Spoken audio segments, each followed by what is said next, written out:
Талат Џафери со 62 гласа за и 43 против од пратениците денеска беше реизбран за председател на 10-тиот состав на собранието. Констатирам дека пратеникот Талат Џафери е избран за председател на собранието на Република Северна Македонија. Дека функцијата председател на собранието на Република Северна Македонија ќе ја вршам совесно и одговорно и ќе го почитувам уставот и законите на Република Северна Македонија. На изборот и претходеше неколку часовна дебата во која од собраниската говорница 20 на пратеници од ВМРО ДПМН и представниците на коалицијата Алијанса за албанците Алтернатива и на Левица изрично соопштија дека нема да го гласаат Џафери за председател. Пратениците од Алијанса и Алтернатива во знак на протест не присуствуваа на гласањето, но дека пратениците од ВМРО ДПМН ја напуштија салата по гласањето пред Џафери да ја потпише свечената изјава. Од парламентарното мнозинство на СДСМ, ДУ и ДП, освен за реплики на изречените обвинувања на сметки на нивните партии, никој не побара збор за точката од дневниот ред избор на собраниски спикер. Сепак Џафери по изборот им се заблагодари и на едните и на другите. Јас останувам конзистентен на моите ставови и определби дека и во наредниот период ќе бидам председател на сите 120 пратеници, без оглед дали гласаа за или против, или воопште не биле начинот на гласањето. Секако, ова ќе биде период на предизвици и за парламентарното мнозинство, а и за опозицијата. Тој рече дека очекува и конструктивна дискусија во законодавниот дом, а денеска во повеќе наврати ги предупредуваше пратениците да се држат до темата, а на дел од новите пратеници во негов стил им укажуваше како треба да се однесуваат.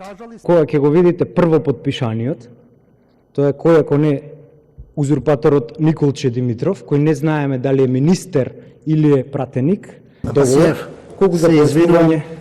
Имињата се имиња и презимиња. Добро, Никола Димитров. Ве молам Никола Димитров, подписник. Прво не е колегијално и не прво подпишаниот Никола Димитров. Во 4-часовната дебата, иако пратениците од ВМРО ДПМН повеќе време посветија на своите политички противници од СДСМ.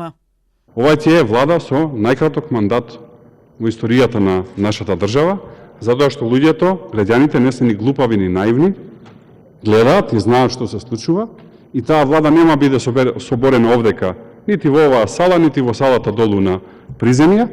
Таа влада ќе биде соборена на улица. На што одредовите на социјалдемократите во неколку наврати реплицира: Не знам зошто таа нервоза кај колегите од ВМРО ДПМН. Веројатно не можат да се соочат со фактот дека не 4, може би 8 години ќе за жал бидете опозиција. Од ВМРО ДПМН сепак го искажа и својот став за Џафери.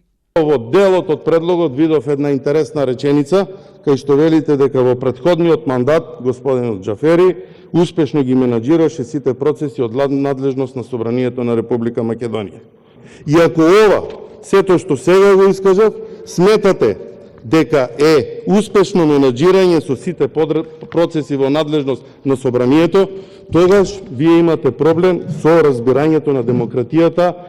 По изборот на председател, пратениците веднаш преминаа на третата точка од конститутивната седница, избор на комисијата за прашања за избор и именувања, чии предлози за членови веќе беа усогласени меѓу партиите, со што изборот без поголема дебата се заврши за 15 на минути. Со комисијата ќе председава Костадин Костадинов од СДСМ. По завршувањето на конститутивната седница се очекува идната недела пред пратениците да се најде предлогот за новата влада.